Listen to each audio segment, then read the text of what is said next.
Big names వాళ్ళు, big names, but కానీ వాళ్ళ కోసం ఎవరు వెళ్ళా. అదే ఎగ్జాక్ట్, అంటే వాళ్ళు తెలిసిన మన స్టార్స్ కాదు కదా ఫ్యాన్స్ వెళ్ళడానికి. తెలిసినా కూడా ఇప్పుడు మీరు ఫాస్ట్ అండ్ ఫ్యూరియస్ ఈ సిరీస్ ఉన్నాయి, అవును, you don't go there because of ఫలానా రాక్ ఉన్నాడు, డ్వైన్ జాన్, దానికి వెళ్ళట్లేదు మీరు. అది స్పెక్టకల్, అది వెహికల్స్, చేజెస్, యాక్షన్, ఇది అది. సో అప్పుడు ఏంటి, మీకు తెలిసిన యాక్టర్ ఉండొచ్చు కానీ వాడి కోసం సినిమాకి వెళ్ళటం మానేశారు హాలీవుడ్లో. అది నేను చెప్పేది. You know, so true, yes. So ఇవన్నీ I honestly believe Raj Kumar లేకపోయినా కూడా ఈ సినిమా ఇంతే ఆడుతుంది. ఆ ట్రైలర్ బట్టి, దాన్ని బట్టి రాజ్ కుమార్ బదులు ఆ రేంజ్లోనే ఏ యాక్టర్ ఉన్నా కూడా మోరల్లెస్. అదే మీరు ప్రభాస్ ఉన్న సినిమాలో మీరు ఎవరినో పెడితే ఆడకపోవచ్చు, అది నేను చెప్పేది. అది ఎందుకంటే దాని డిజైన్ కూడా వేరే ఉంటుంది. అవునవును, అందుకే ఆటిట్యూడ్ అసలు ఆ మోడల్ మారిందా అని అడిగింది కారణం అదే. బికాస్ ఇంతవరకు మనకి తెలిసి మన స్టార్స్ ఎలివేషన్స్ లేకుండా స్టార్స్ అయి ఉండి బట్ ఒక ఎంఐ మిషన్ ఇంపాసిబుల్ సిరీస్ లాగా లేదు ఒక ఇలాంటి వాటిలో చూసిన సందర్భాలు చాలా తక్కువ. బికాజ్ మామూలు మన సినిమాలో హీరో ఊరికే ఇలా తల తిప్పితే కూడా దానికి ఒక ఎఫెక్ట్, ఇది ఒక స్టార్ హీరో. అలాంటిది showing them that normal people వచ్చింది అలాంటి సినిమా. అసలు ఒక రుద్రమైన నాకు గుర్తుంది, చిరంజీవి గారు నార్మల్గా మెగా స్టార్ అయ్యింది. డెఫినెట్గా ఐ ఫీల్, అంటే ఇప్పుడు బాలచంద్ర గారు ఉన్నారు, అఫ్ కోర్స్ బాలచంద్ర గారు ఈ టైంలో తీయలేదు అలాంటి పెద్ద యాక్టర్స్ తోటి. విశ్వనాథ్ గారు ఆఫ్ కోర్స్. నాకు తెలిసి వెన్ టైమ్ సాగర్ సంగమం ఆ టైంలో తీసినప్పుడు Kamal Haasan image would have been very different. అప్పుడు వచ్చిన కమల్ హాసన్ ఫిలిమ్స్కి సాగర్ సంగమంకి ఏమి ఏదో ఉండదు.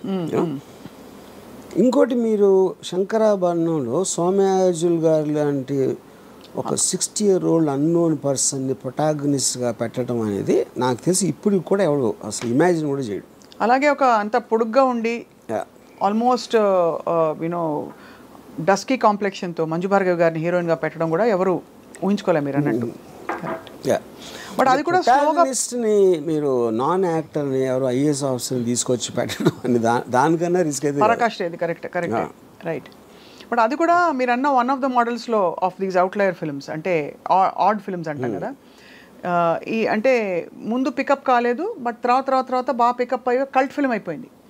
ఇదేమో స్త్రీ 2 ఏమో పికప్ అవుతుందో లేదో తెలియదు, బట్ ఫస్ట్ డేనే ఎంత బ్లాక్ బస్టర్, ఇంకా దాని గురించి ఏం మాట్లాడక్కర్లేదు అంతే. అంటే అలా ఉంది దాని మీరు చెప్తున్న కనెక్షన్. ఇంకోటి ఏమైంది, నిన్న దాంతో రిలీజ్ అయిన అక్షయ్ కుమార్ సినిమాకి 5 కోట్లు వచ్చింది. 54 కోట్లు రాజ్ కుమార్ సినిమాకి వస్తే 5 కోట్లు అక్షయ్ కుమార్ సినిమాకి వచ్చింది. 5.5 కోట్లు అంతా జాన్ అబ్రహం సినిమాకి వచ్చింది అదే రోజు. మరి తీసేవాళ్ళు ఇప్పుడు నెక్స్ట్ ఎవరైనా హీరో రెమ్యూనరేషన్ ఒక సిరీస్ ఆఫ్ ఫ్లాప్స్ తర్వాత తగ్గించుకునే సందర్భాలు ఉండుంటాయి ఆర్జీవి గారు? చేస్తారు. That happens? Yeah, it happens.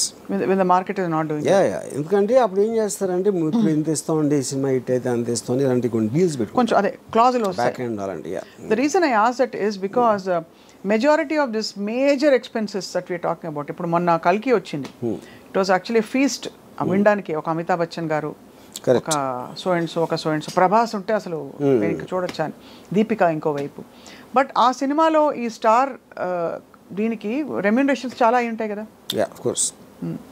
ఇప్పుడు అలాంటి సినిమా తీసి ఒక బ్యూటిఫుల్ అటెంప్ట్ అని మంచి పేరు తెచ్చుకుని, బట్ రిటర్న్ ఆన్ ఇన్వెస్ట్మెంట్ చూసుకుంటే 500 కోట్లకి 100-50 ఎక్కువ రావడం బెటరా, లేదు ఇలాంటి ఒక కొత్త స్కూల్ ఆఫ్ థాట్ బయలుదేరి న్యూట్రలైజ్ చేసే ఎఫెక్ట్ బెటర్ అంటారా?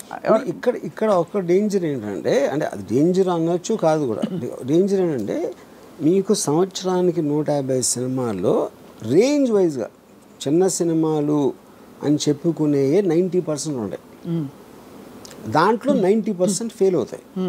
సో ఆ 10%లో మీ సినిమా ఉంటుందా అని తెలియదు కదా మీకు. అవును, but economy will run like that. అంతే, అది that is a fail safe. అప్పుడు మేము పెద్ద సినిమా చేసి అన్కంట్రోల్ బడ్జెట్ ఎంత రెమ్యూనరేషన్ ఇచ్చినప్పుడు ఎంత పోవటానికి ఛాన్స్ ఉందో. ఇప్పుడంటే ఇప్పుడు నేను పేరు చెప్పండి, ఒక సినిమా మీరు 400 కోట్లు తీసారనుకోండి, దాంట్లో మీకు 200 crores నష్టం వచ్చింది అనుకోండి. ఇప్పుడు మీరు దీని బేసిస్లో 10 కోట్లు 15 కోట్లు సినిమా తీస్తే ఎంత పోయినా కూడా మీకు 10-15 పోతుంది, ఇక్కడలాగా 200 పోదు. అంతే కదా. అంతే, రిస్క్ ఇస్ లెస్ అంటే. బట్ కొడితే జాక్ పాట్ కొడితే ఇంకా తిరుగుంటుంది అది. బట్ ఆల్ ద సేమ్ ఈ హీరోలందరూ వాళ్ళ రిస్క్ కూడా ఒక సినిమాలో ఎంగేజ్ అవ్వడం ఈజ్ వెరీ హై బికాస్ వాళ్ళు తొందరగా పీక్ అయిపోతారు. ఆ తర్వాత దానికంటే ఏదైనా తక్కువ ఇస్తే చూసుకోరు.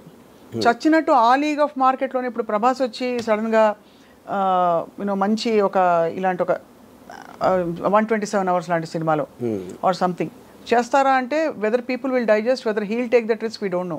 He's compelled to work now in very very big projects. దానికి రీజన్ ఏంటంటే 127 hours ఈ లెక్క థ్రిల్లర్ అనుకోండి ఏదో సంథింగ్. ప్రభాస్కి డబ్బులు ఇచ్చేది not about the story, not about that. అతను స్క్రీన్ మీద హై స్పీడ్లో వస్తే అంతమందికి ఎక్సైట్మెంట్ వస్తుంది అనేది కాస్టింగ్ ఫ్యాక్టర్. అది that is what super stars are suppose to be. అప్పుడు అలాంటి మూమెంట్స్ ఉన్న స్టోరీనే వాళ్ళు ఎన్నుకుంటారు.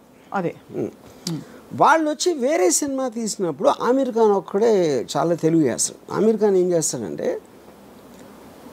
ఇప్పుడు ఏంటి, ఒక సపోజ్ తను గజనీ లాంటి సినిమా తీసాడు కూడా చాలా పెద్ద హిట్ అయ్యేది. తర్వాత తను తారే జమీన్ పే తీస్తే తారే జమీన్ పేలో చూస్తారా, అది మంచి స్టోరీ, కానీ గజనీకి అలవాటు పడిన వాళ్ళు దీన్ని చూస్తారా అంటే దానికి ఆమీర్ ఖాన్ ఏం చేశాడంటే గజనీ నమ్మిన ప్రైస్లో 1/10 కమ్మాడు తారే జమీన్ పే. అప్పుడు ఆమీర్ ఖాన్ లాజిక్ ఏంటంటే నేను ఈ సినిమాలు కూడా చేస్తాను, కానీ ఆ ప్రైస్కి అమ్మినప్పుడు ఆ ఆడియన్స్ నేను రీచ్ అవ్వలేను. దీని ఆడియన్స్ దీనికి ఉండరు. కరెక్ట్. యా, అప్పుడు ఏమైంది, గజనీ కాస్ట్ 40 crores అయితే ఇది 5 crores అయింది. 5 crores అయ్యేటప్పటికి ఇది కూడా 60 చేసింది. 60 crores తారే జమీన్ పే. అదే ఒక 90 చేసి ఉండొచ్చు. 60 కాకపోయినా 10 చేసినా కూడా హిట్టే కదా. అప్పుడు ఏంటి, మీరు ఎంత కాస్ట్ చేశారు, ఎంత వచ్చింది చూసి 100 మంది 1000 మంది చూసారు అనుకోండి ఆ పెద్ద సినిమా, దాంట్లో 900కి నచ్చకపోవచ్చు, కానీ వాళ్ళు చూసారు, మీరు ఆ డబ్బులు అయితే మీకు వచ్చేసినాయి. ఇప్పుడు ఇక్కడేమో 100లో 90 మందికి నచ్చినాయి. అవును, కానీ ఈ సినిమా చూసే జనం ఉన్నదే 100 మంది. నేను వాళ్ళని సాటిస్ఫై చేసినా కూడా నాకు హ్యాపీ. అది ఆమీర్ ఖాన్ లెక్క. ఓహో, అంతే. యా, అందుకని తను ఎక్స్ట్రీమ్లీ లో బడ్జెట్ ఇది వేస్తాడు, లేకపోతే వెరీ హై బడ్జెట్, రెండు. అప్పుడు వాటి డిజైన్ వేరే ఉంటుంది అంతే. Effectively ROI is better satisfied here, return on investment. ROI definitely. మీరు 40 crores సినిమా 90-80 చేయడానికి, 5 crores సినిమా 60 చేయడానికి ఎంత డిఫరెన్స్ ఉంది. పీకే గురించి కూడా అలాగే చెప్పారు. పీకే సినిమా రిలీజ్ అయినప్పుడు ఆమీర్ ఖాన్ ప్రొడ్యూస్డ్, దాని cost of production was much less than so many other films ఆ టైంలో వచ్చినవి ఆ లీగ్లో. సో బట్ ఇవన్నీ ఏంటంటే ఈ యాజ్ అన్ అనాలిసిస్ ఇదంతా హాలీవుడ్ స్టార్స్. ఇప్పుడు ఫర్ ఎగ్జాంపుల్ టామ్ హ్యాంక్స్ ఉన్నాడు, హీల్ డూ కాస్ట్ అవే, ఒకే యాక్టర్ మొత్తం ఐలాండ్లో ఒకడే ఉంటాడు. He'll do a very big budget of some other film.